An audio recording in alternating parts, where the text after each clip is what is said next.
आज की मुलाकात कार्यक्रम के सभी दर्शकों को हमारा नमस्कार। कार्यक्रम के इस अंक में मैं हूं आपके साथ दीपक शर्मा। दोस्तों, कहते हैं कि अगर किसी चीज़ को हम शिद्दत से चाहते हैं तो पूरी कायनात उसे हमें मिलवाने के लिए जुट जाती है, और अगर हम कोई चीज़ ठान लेते हैं तो हमारी सफलता की राह में वो बड़ी से बड़ी रुकावटें भी सीढ़ियाँ बन जाती है।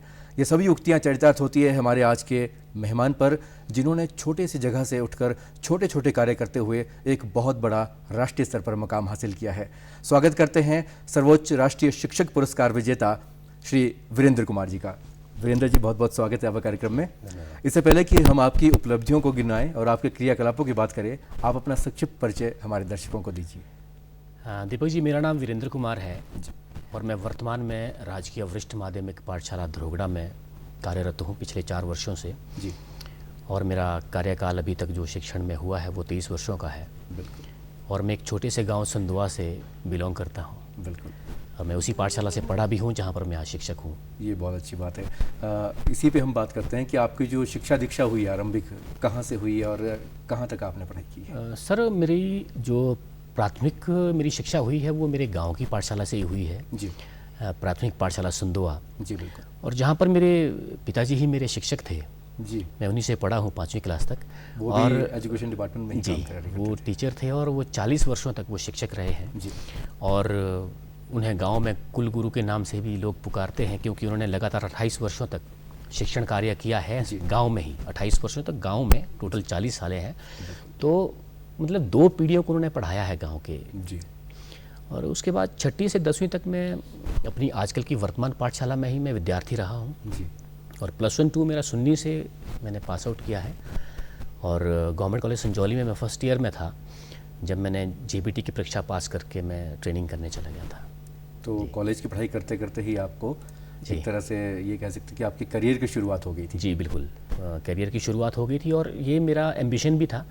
ये मुझे बचपन से ही मैंने ये ठान लिया था कि मैं पिताजी की तरह एक अच्छा शिक्षक बनूंगा। आपको शिक्षक ही बनना था। जी। ये बहुत अच्छी बात है, क्योंकि आपके घर में वो माहौल था।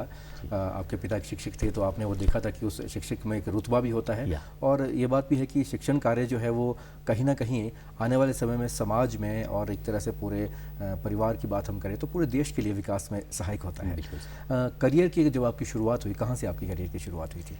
वहीं जब मैं कॉलेज में था तो मैंने एक एंट्रेंस एग्ज़ाम दिया था जी, प्राथमिक शिक्षक बनने का। जी। तो वो क्रैक हुआ, उसके बाद इंटरव्यूज़ हुए, क्वालिफाई हुआ, तो मैं कॉलेज की अपनी शिक्षा छोड़ के मैं ट्रेनिंग करने चला गया। जी।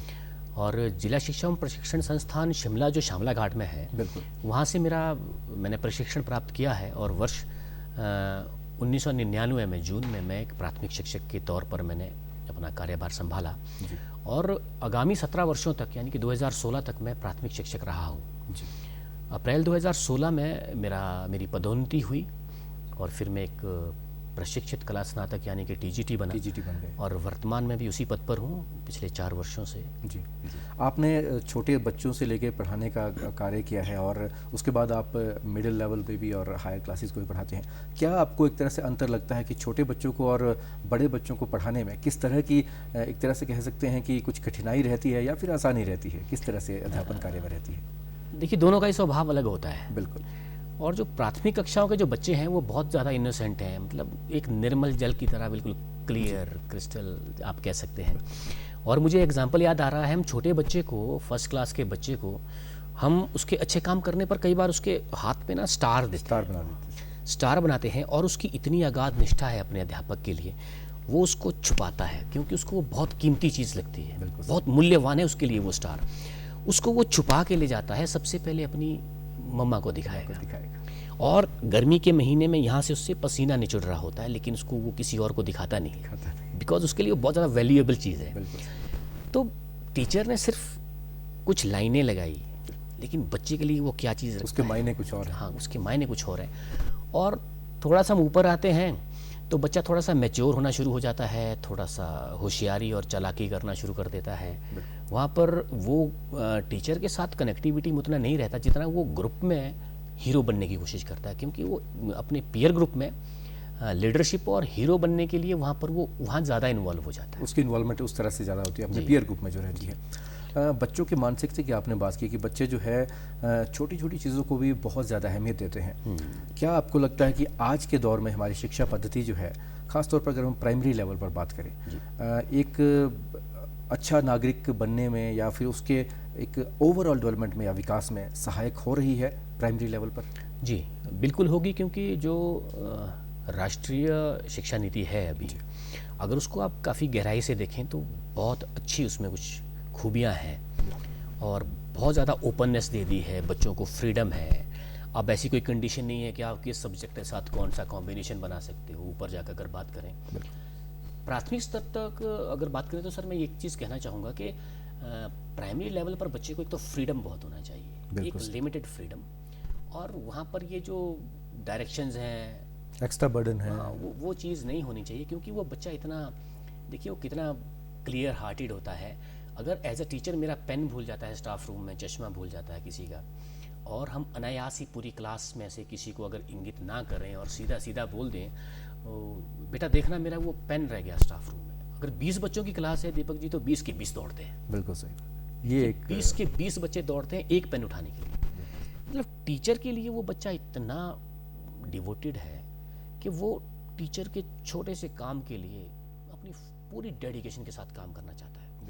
जब उस बच्चे की इतना अगाध स्नेह है टीचर के लिए, तो हम उसके बदले उसको क्या कर रहे हैं, ये सोचने वाली बात है। बाकी है पॉलिसी जो मर्जी हो, टीचर टॉट रिलेशनशिप जिस दिन स्ट्रांग हुआ उस दिन सारी चीज़ ठीक है। बिल्कुल आपने सही बात कही है कि एक तरह से जब इतना ज़्यादा स्नेह और इतना ज़्यादा प्यार बच्चों का टीचर्स के प्रति रहता है, तो कहीं ना कहीं टीचर्स का भी ये एक उत्तरदायित्व या फिर नैतिक कर्तव्य बनता है, जो कि वो अक्सर निभाते भी हैं, कि उनको उस सहायक बने उस लेवल तक उनके विकास में योगदान देने के लिए। और आपने बखूबी इस कार्य को किया है। अब हम आगे बढ़ते हैं। आपकी जो आपने एक तरह से बच्चों को तो पढ़ाया है, लेकिन आप एक तरह से टीचर्स को भी पढ़ाते रहे हैं, वो आपका एक्सपीरियंस कैसा रहा, वो बताइए। सर वर्ष 2002 से मैंने ब्लॉक लेवल पर टीचर्स ट्रेनिंग करना शुरू किया था जी, सर्व शिक्षा अभियान के माध्यम से, जो वर्तमान में समग्र शिक्षा अभियान के नाम से जाना जाता है। बिल्कुल। और एक बहुत अच्छी चीज़ है एजुकेशन डिपार्टमेंट की कि हम हर वर्ष अपने टीचर को रिफ्रेश करते हैं टीचर ट्रेनिंग के माध्यम से। जी बिल्कुल। तो मैं वर्ष 2002 से टिल डेट में ट्रेनिंग करवा रहा हूँ, और इन वर्षों में मैं मोर देन 20,000, और अगर एग्जैक्ट पूछें तो मेरे ख्याल से 26,000 टीचर को मैं ट्रेनिंग दे पाया हूँ। एक बहुत बड़ी ज़्यादा बड़ा आंकड़ा नहीं है, क्योंकि इधर से समय भी बहुत है, क्योंकि 17-18 वर्षों में ये काम किया है। जी बिल्कुल। बट मुझे इस चीज़ की खुशी है कि मैं इतने सारे टीचर्स को, हिमाचल के टीचर्स को मैं ट्रेन कर पाया हूँ। और इसमें साथ में ये जोड़ना चाहूँगा कि सर मैं न्यूपा का भी मेंबर हूँ, न्यूपा के लिए भी मैं ट्रेनिंग करता हूँ, एनसीईआरटी के लिए भी करता हूँ, एससीईआरटी के लिए। और ये सारे काम होते हैं विंटर वेकेशंस में या फिर रूटीन में जो ट्रेनिंग्स होती हैं। जी बिल्कुल। ये शिक्षण के साथ साथ ही काम चलता है, क्योंकि अलग से काम रहता है, आपको शिक्षण कार्य भी अपना निपटाना होता है, जो सिलेबस होता है वो भी पूरा करना होता है, और ये अलग से कार्य भी आपको करने होता है। कैसे आप समय निकाल पाते हैं? तो मतलब अब ट्रेनिंग तो रूटीन में होनी है। जब तक मैं प्राइमरी में था 17 वर्षों तक, तो उसमें मुझे 15 वर्ष ऐसे मिल गए थे, 14-15 वर्ष, जिसमें इतना ज़्यादा प्रेशर नहीं था काम का। तो स्कूल टाइम के बाद या बीच में टाइम निकाल के जब भी डिपार्टमेंट को ज़रूरत थी तो मैंने ट्रेनिंग्स करवाई हैं जी। और जब से मेरी प्रमोशन हुई है, एक तो बीच में लॉकडाउन हो गया 2 साल का जी, लेकिन वो हमारे लिए बहुत अच्छा रहा जी। हाँ, टीचर्स के लिए मुझे, मेरे लिए इसलिए अच्छा रहा क्योंकि इस ड्यूरेशन में मैंने बहुत सारे कुछ प्रोग्राम ऑनलाइन करवाए हैं, बहुत सारी मैंने क्लासेस ली हैं। बिल्कुल। आगे चलकर हम बात करेंगे कैलीग्राफी की, तो उसमें बहुत ज़्यादा हमें हेल्प मिली थी उस टाइम पे। बिल्कुल सही बात। आपने लॉकडाउन की बात की, तो एक ट्रेंड उसके बाद बनना शुरू हो गया ऑनलाइन शिक्षा का। और जब हम पहले बच्चों को कहते थे कि नहीं फ़ोन नहीं छूना है, कंप्यूटर पर ज़्यादा समय नहीं बिताना है, उससे उल्टा बिल्कुल शुरू हो गया ट्रेंड। और आज के समय में हम पेरेंट्स जो है खुद अपने बच्चों को फ़ोन दे रहे हैं, क्योंकि समय शायद समय की पुकार है, ये करना पड़ रहा है। लेकिन क्या लगता है आपको, कितना हद तक ये सही है, और आने वाले समय में क्या ये आने वाले समय की डिमांड है? सर देखिए, लॉकडाउन की अगर हम बात करें, कोविड काल की हम बात करें, तो मेरे ख्याल से ऑनलाइन क्लासेस के अलावा दूसरा हमारे पास कोई माध्यम नहीं था, कोई माध्यम भी नहीं था। और हिमाचल प्रदेश की बड़ी तारीफ हो रही है एजुकेशन डिपार्टमेंट की कि हमने हर घर पाठशाला एक कार्यक्रम चलाया है, और हर घर पाठशाला कार्यक्रम के माध्यम से हमने बच्चों की शिक्षा को अवरुद्ध नहीं होने दिया। बिल्कुल। और बहुत सारे शिक्षकों ने ऑनलाइन क्लासेस के माध्यम से, हालांकि हर घर पाठशाला कार्यक्रम जब तक डिपार्टमेंट ने स्टार्ट किया, तब तक बहुत सारे अध्यापकों ने अपने बेस पर ही ऑनलाइन क्लासेस शुरू कर दी थी, क्योंकि हम लोग थोड़े से फेमिलियर थे जूम ऐप से या फिर दूसरे जो भी ऐप्स हैं ऑनलाइन ऐप्स हैं, तो वो हमने स्टार्ट कर दिया था। बाद में जब डिपार्टमेंट ने हर घर पाठशाला स्टार्ट किया तो ये बहुत ही मार्वलस काम था, बहुत बढ़िया हो तो गया। हमने बच्चों की, हो सकता है ऐसा कभी, अगर भगवान करे ऐसा कभी फिर से हमें दौर ना देखना पड़े, पर अगर आता है तो वी आर फुली रेडी, हम बिल्कुल तैयार ये हैं। बहुत अच्छी बात है, क्योंकि टीचर्स हमेशा, चाहे कोई भी समस्या हो, उसके लिए हमेशा तैयार रहते हैं, तभी वो आने वाले समय में जो युवा साथी है उनको, जिनके कंधों पर पूरे देश का कार्यभार रहता है, उनको वो संभाल सकते हैं।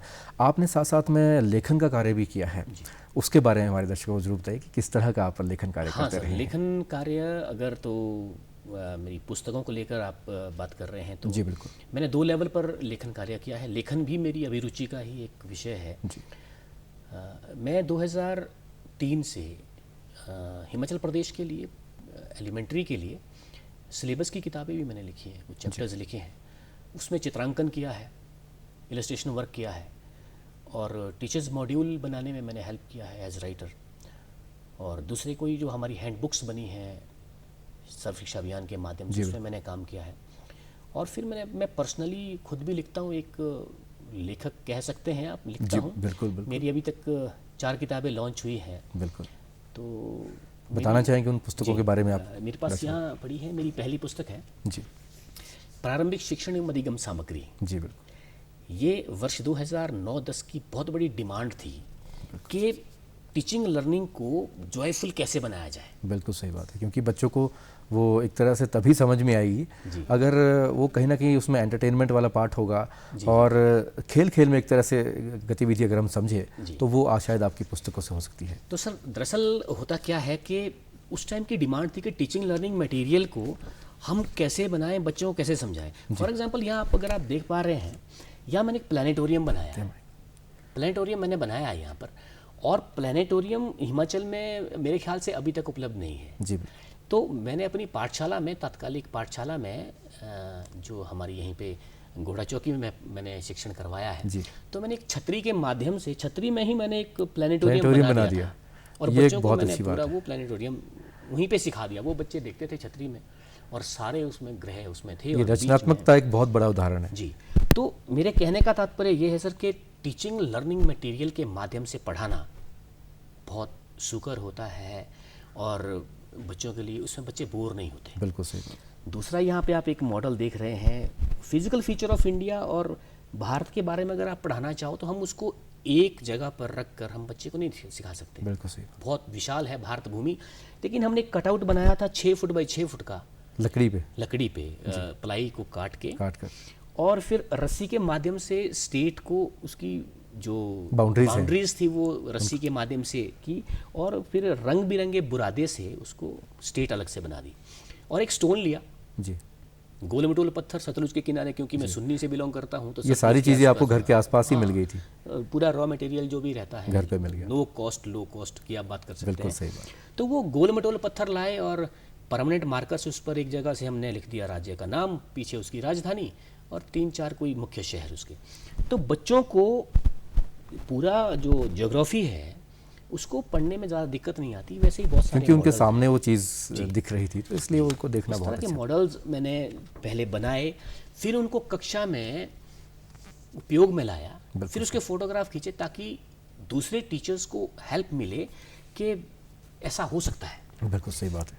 आपकी दूसरी जो पुस्तक थी?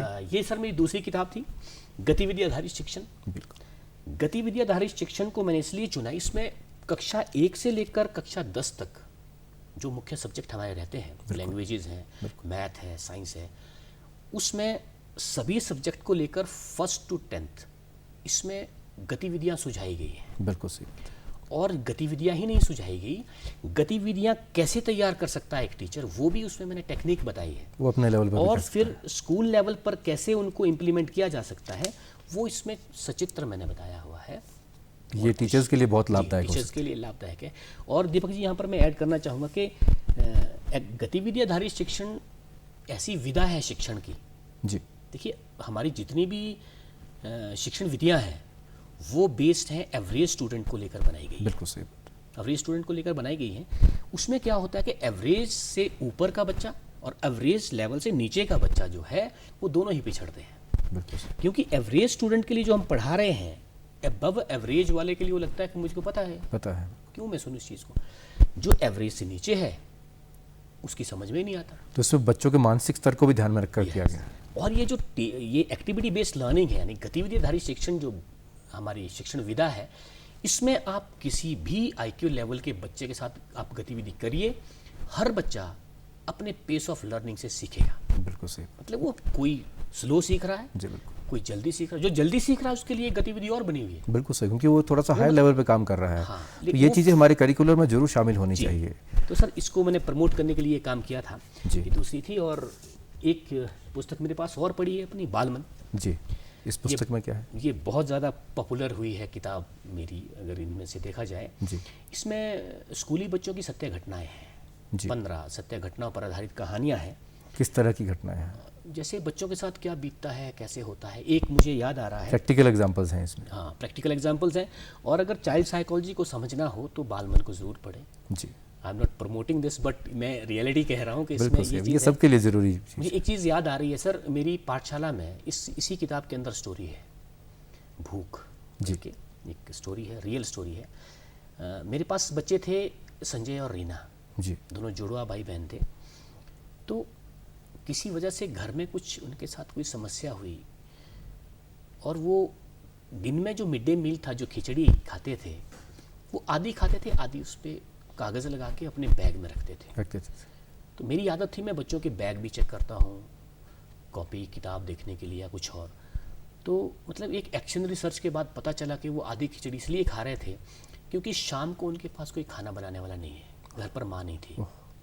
पापा माँ को ढूंढने या माँ का पता करने के लिए वो घर से निकले तो 6-7 दिन हो गए थे। बिल्कुल सही। ऐसी स्टोरीज हैं जो शायद एक टीचर की नॉलेज में या टीचर की आंखों के सामने कभी आती नहीं है। बिल्कुल सही, वाकई एक तो तरह से बड़ी भावुक करने वाली बहुत ये जो भावुक करने वाली आपकी है घटना सर। है। और इसीलिए मैंने ये किताब लिखी ताकि टीचर इसको पढ़े और यहाँ से उनको शायद ये हेल्प मिलेगी कि हमारे पास कक्षा में बैठा हुआ गुमसुम बच्चा, उसके साथ कुछ गलत भी हो रहा होता है बिल्कुल सही। जिसके बारे में हमें पता नहीं होता। उसके मन को पढ़ना बहुत ज़रूरी है। बहुत ज़्यादा जरूरी। अदरवाइज हमारा तो एक ही प्रश्न रहता है बच्चे के साथ कि हाँ आज होमवर्क किया है। बिल्कुल सही बात है। ये एक बहुत अच्छी बात आपने कही, क्योंकि जब आजकल के समय की ये मांग है कि टीचर्स और बच्चों का जो एक तरह से रिश्ता है वो बिल्कुल एक फ्रेंडली होना बहुत ज़रूरी है, बहुत ज़्यादा। ताकि हम उनकी समस्या को समझ पाए।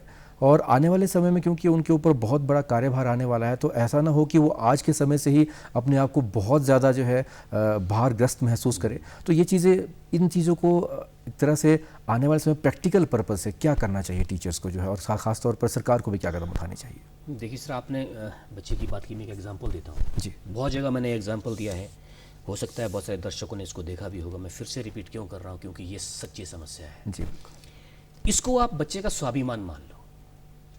हम जिस पर बात कर रहे हैं ना, quality education, national education policy, ये करें वो करें, बच्चों के लिए क्या करें, लेकिन मान लो ये बच्चे का स्वाभिमान है, उसकी डिग्निटी है। ये सुबह आँख खुलने से लेके आँख लगने तक उसकी डिग्निटी के साथ क्या होता है ना, वो मैं आपको बताता हूँ। सुबह जगाया जाता है 3 साल के बच्चे को, बिल्कुल ट्रेंड है 3 साल का बच्चा जाएगा, प्री प्राइमरी क्लासेस में अब जाएगा। तो हो चुका है शुरू। और शहरों में तो बहुत ज़्यादा है, बिल्कुल सही। गांव में फिर भी थोड़ी अभी है। चलो ठीक है, क्या होता है, सुबह उसको जगाया जाता है 6 बजे। अगर 6 बजे नहीं उठेगा तो स्कूल के लिए लेट हो जाएगा। लेट हो जाए। तो अगर माताएं जगाएंगी ना, क्योंकि उनका थोड़ा क्या सॉफ्ट कॉर्नर रहता जी है, बिल्कुल। माता जगाएगी तो प्यार से पुचकार के पारी वारी करके जगाएगी। तो अगर हम जगाएंगे, फादर्स रजाई हटा देंगे, शिमला की ठंड जब नवंबर में सीधा लगेगी हटा तो उठ देंगे। जाएगा। सुबह आँख खुलते ही बच्चे की ज़बरदस्ती जगा रहे हैं उसको, इतनी सी डिग्निटी उसकी खत्म हो गई। खत्म हो गई। अब उठता है तो माता जी के जब दर्शन करता है तो इतना लंबा दूध का गिलास लेके माता जी खड़े होते हैं, ले बेटा पी इसको। बिल्कुल सही बात। बच्चा बोलता है नहीं मम्मी अभी नहीं पीना है, 2 मिनट सोने दो प्लीज़। पियो, पीना पड़ता है। ज़बरदस्ती पिलाया और वो नींद किया गोश में इतना मशगूल होता है इतना पूरा। मशगूल है कि वो कई बार दूध को निगलना भूल जाता है। सही बात है, बिल्कुल सही बात। फिर हमने उसको ज़बरदस्ती पिलाया, इतनी सी डिग्निटी उसकी फिर ख़त्म हुई, उसकी बात नहीं सुनी। थोड़ा चुस्त हो गया, चलो बाथरूम जाओ, बाथरूम जाओ, फ्रेश हो जाओ। अगर उसको थोड़ा सा टाइम लग जाए तो हम नॉक करते हैं, जल्दी कर ले, क्या कर रहे हो। फिर उसकी से मर्जी, कुछ नहीं हुआ, डिग्निटी फिर खत्म हुई। अब नहाने की बात आई सर, और ये ये बहुत बहुत ही मुश्किल टिपिकल काम है। और जब उस बच्चे के बदन से आखिरी कपड़ा उतरता है ना, बिल्कुल तो वो पूरे घर में कुलांचे भरता है। बिल्कुल सही उधर बात को है। श्रीमती रहती है, इधर को श्रीमान जी रहते हैं, और नाका लगाया जाता है कि अगर उधर को आएगा तो तू दबोच लेना, इधर को आएगा तो मैं पकड़ लूंगा। तो उसको पकड़ के तोड़ मरोड़ के बाथरूम में डाला जाता है, चल नहाने। बिल्कुल सही बात, नाक में दम कर रखा है, बिल्कुल सही डिग्निटी फिर खत्म।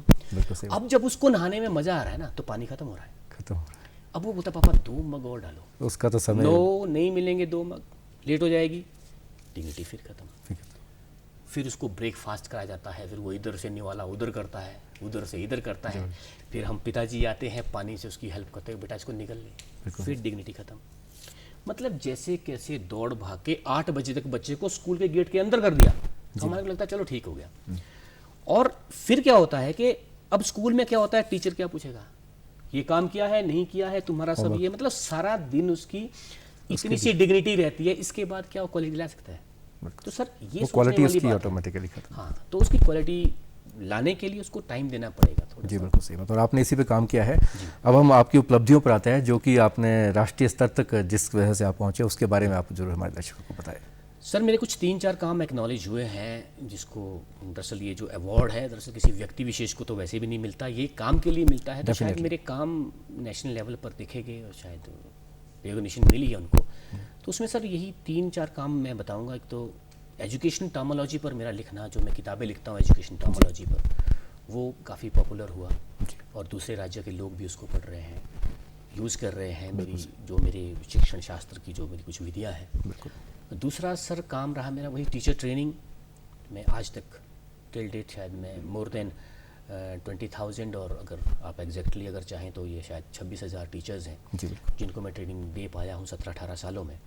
और तीसरा और सबसे बड़ा काम जो आजकल मैं वर्तमान में कर रहा हूँ और पिछले 4 वर्षों से अपने निजी स्तर पर कर रहा हूँ, वो बच्चों की हैंडराइटिंग को इम्प्रूव करना है। बिल्कुल सही। मैं देश के बच्चों को कैलीग्राफी इम्प्रूव कर रहा हूँ, क्योंकि सर हमारी 91% एग्जामिनेशन हैंडराइटिंग बेस्ड है। बिल्कुल सही बात है। और जब इतनी इम्पोर्टेंस हो जाती है हैंडराइटिंग की, तो क्यों ना हैंडराइटिंग को उभारा जाए। और ये बात मुझे चली अपने वर्तमान पाठशाला से, वहाँ पर बच्चों की हैंडराइटिंग बेस्ट नहीं थी। बिल्कुल। तो मैंने अपनी पाठशाला में ये स्टार्ट किया। फिर जैसे बहुत सारे टीचर्स को मैंने ट्रेंड किया है, उनसे बातचीत जब होती है तो मैंने पूछा क्या है आपकी थोड़ी ऐसी समस्या तो नहीं आ रही, तो समस्या सेम थी। और समस्या दीपक जी ये हिमाचल की नहीं थी, ये पूरे देश की समस्या है, क्योंकि मैं दूसरे राज्यों से भी बात करता हूँ। जी बिल्कुल। तो मैंने इसको फिर किया सर, फटाफट से चलाया। तो आज की डेट में 90,000 से ज़्यादा स्टूडेंट हमारे कैलीग्राफी के। बहुत अच्छी बात है, और इसके लिए आपको राज्य और राष्ट्रीय स्तर पर पुरस्कार मिला है। जी आप बधाई के पात्र हैं, बहुत बहुत शुभकामनाएं आपको। आपने अपने बारे में और अपनी उपलब्धियों के बारे में आज हमें बताया, आपका बहुत बहुत धन्यवाद। Thank you sir, thank you. दर्शकों, उम्मीद करते हैं कि आज के मेहमान की इन उपलब्धियों से आपने भी ज़रूर कुछ सीखा होगा, और आने वाले समय में भी आप ज़रूर लाभान्वित होंगे। आने वाले कार्यक्रम में फिर से एक नए विषय और नए विशेषज्ञ के साथ हाजिर होंगे। तब तक के लिए नमस्कार।